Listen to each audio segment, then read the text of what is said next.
Newspack channel koli webale kuba nti nno ogyekuumiddeko mangi genkuletedde akkiriza mbeere ng'ate nga kuwa tutandikidde wa Alien Skin munnange afuddeyo n'alyoka agamba nti ayagala ntebe y'obwa president alale Alien Skin.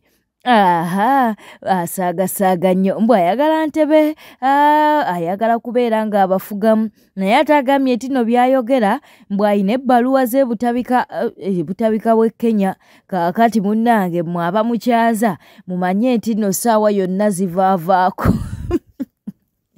alayika ati ajje n'omuhoozi okuba nti no munnange ate amutwala okumuyigiriza olunyankole katubeere nga tukuwa akatambi Nze gwe muliko empapula z'obutabika ye Kenya. Bakuwadde. Nina ebbaluwa z'obutabika ye Kenya.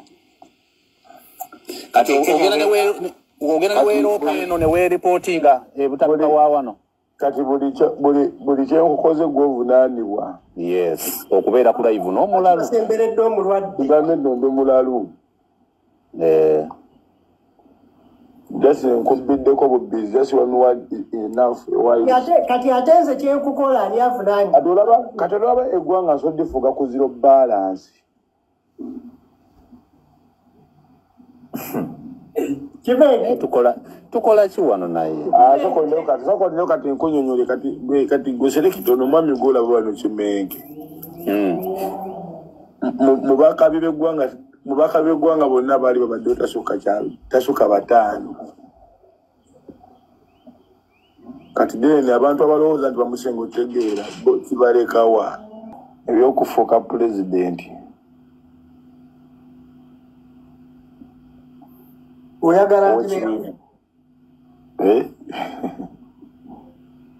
oyagala ntebe ya mukulu oba oyagala yogedde kwa pulezidenti wena mwena mumusirise buzibu ki mwatya mpaka William oyo omanyi yeekweka nnyo kati asirise.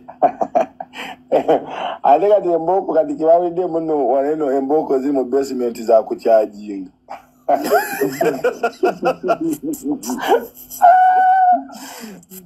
Musajja bakulu mwekoze bintu.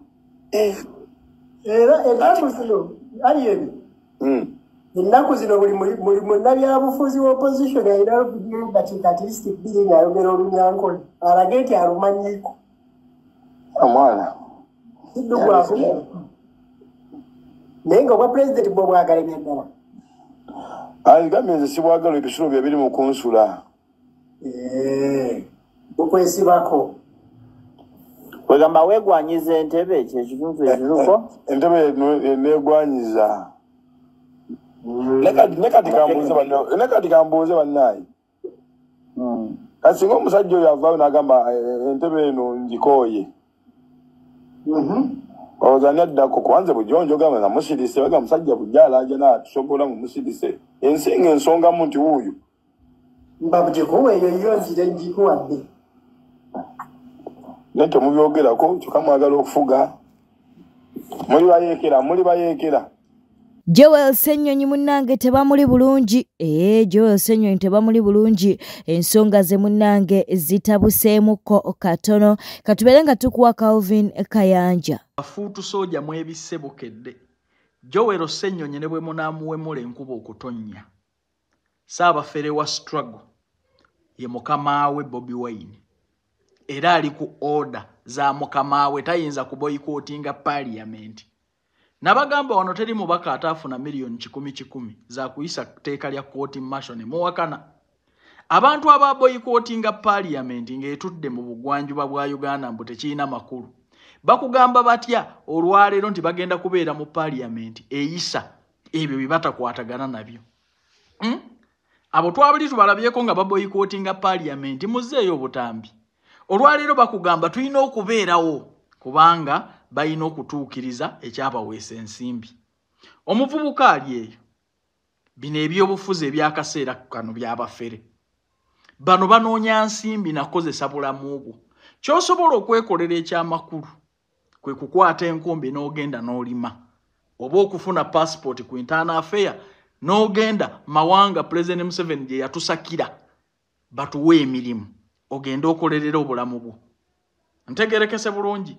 Naye bano beenoonyeza byabwe, bafere, bali bansimbi, babbi. Parliament etalina mugaso lwaki tebagiboyikootinga ky'oba weebuuza. Ekyokubiri, bw'aba kugamba nti waliwo abaaweebwa essente baparticipatinge, bo lwaki tebabayitayo. Ekyokusatu, lwaki mwaboyikootinga Parliament eyatuula mu bugwanjuba bwa Uganda, eyatuula mu mambuka ga Uganda, ne Parliament eyagenda ng'etuulatuula mu bitundu, ne mugamba tekiina makulu. Olwaleero eggwanga libagamba Parliament mugiveemu, olw'okuba mwezibika omusimbi teri ayinza kufuluma Parliament. Bwe munaaba temubuuse Ssaabafere wa struggle mukyakozesebwa nnyo. Kibi nnyo nti waliwo bannayuganda abaafiirwa obulamu bwabwe ku lw'abafere ba struggle. Junior avuddeyo n'abeera ng'ate atabukira Amelia Nambala mbu ensonga y'okuba nti nno akolagana ne baatayagala mbu Amelia Nambala akolagana ne ba Shalom bantambi abo kakati ekyo nno kyekinyiiza Junior tayagala mukwano gwe kuba nti naakolagana n'abantu ate baatayagala. Nange Junior katubikuwe nze saagala muntu alirana Shalom ekyo. If you are my friend, beera wange. Bwoba oliro oyagala giri emezanga tika gendo beere najo. Ate Amelia anja kwogera ebyama byo. Wegira weekwanira obuvubuka obutongo mmanyiira. Sina waya. Nze sina waya buli omu akimanyi.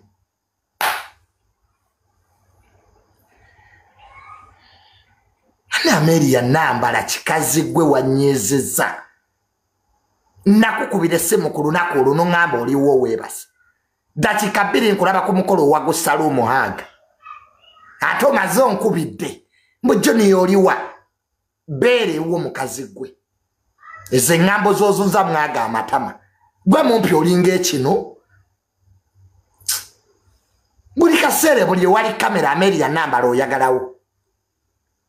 Oli mumpi bwoti olinga ekino. Kamera bakukenekera bukenekerezo okukwata.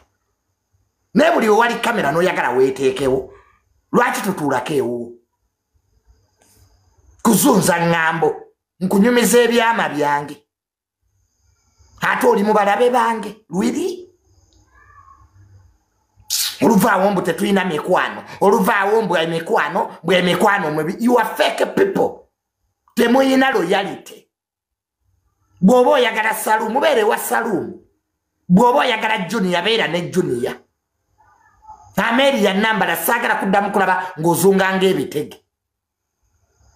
Nenkulaba ng'omuwahaaga. N'omuwahaaga emirundi ebiri. Lwiri Amelia mukazi gwe. N'owa Shalom Haga 2 times. Nga wendi nkulaba. Wali obanyisa ebitegeere. Ne bankwatira obu video. Mulaba Amelia ne Shalom batijja. Gwe mwewe namba. Wali omukwana. Lwiri. Sikyayagala. Kansigalenze ka. Danga muno nozunza ebyo ebitege. Mukazi gwa Amelia Nambala. Ng'ojjo nzungirako ebyo ebitege. Ebikulinganga amayuni. Kikazi nakyo kiremedde ku lujja. Full figure bamutabukidde eno munnange Sefuko Lutalo naye aluguze. Avuddeyo n'abeera ng'ate ayuza full figure. Katubikuwe. Waggwako. Waliwo abuzaani oyo fulungu. Dine fuuye lisiba libafuuyira wano. Ngamba kino ekimemmeme ku kino ekikazi ekikagwa ensonyi. Ekikwana abaana abato abalenzi. Okitegedde kyankwana. Nekinsuubiza okunsiba n'engano kiwaako. Omwana amusomesezza at least omwana alina future. Fe ababimanyi tubimanyi. Toyasaamirira. Gwe kyekyana kye kiringa ekyana kya sitaani oyinza okitulaga. Kiyinza n'okwogera wano eno ku vidiyo yadde. Atuleetako obwana bw'enjala bwe yazaalira mu mabito nga tamanyi na bakita baabwo. Onzijangako obusirusiru bwo. Bwe bakuzaala musengawo gw'amanyi tebinkwatako. Ayasama ateeka omwana wa munne mu mboozi ze zitanyuma. Teekamu ebyana byo. Gwomanyi bwe bazaala. Owuwo bamusokolamu nga basokolamu omulambo. Ngono mwise wa kiso. Ayasaamirira alinga bbi omukadde. Omuyise wa Kiso g'omwana bakusokola musokole nga basokolamu amazzi g'embwa efudde. Ono yasindika musindike bwe kyovala bafiga yenyirira etukula akyalimu eggumbo mubiri gukyali wamu. Va ku ebyo ebyana byo bye bakusalamu obusazi n'ebiso nga balinga basalayo bisebusa. Tonyiza nakunyiza gwe mbizi gwalega ekigere ky'ekisiraani. Wenno ine embuto 8 zikulinganga hampu z'oluguudo olugenda mu mmana. Naawe yasami. Toddangamu twasamira gwe mazigwe.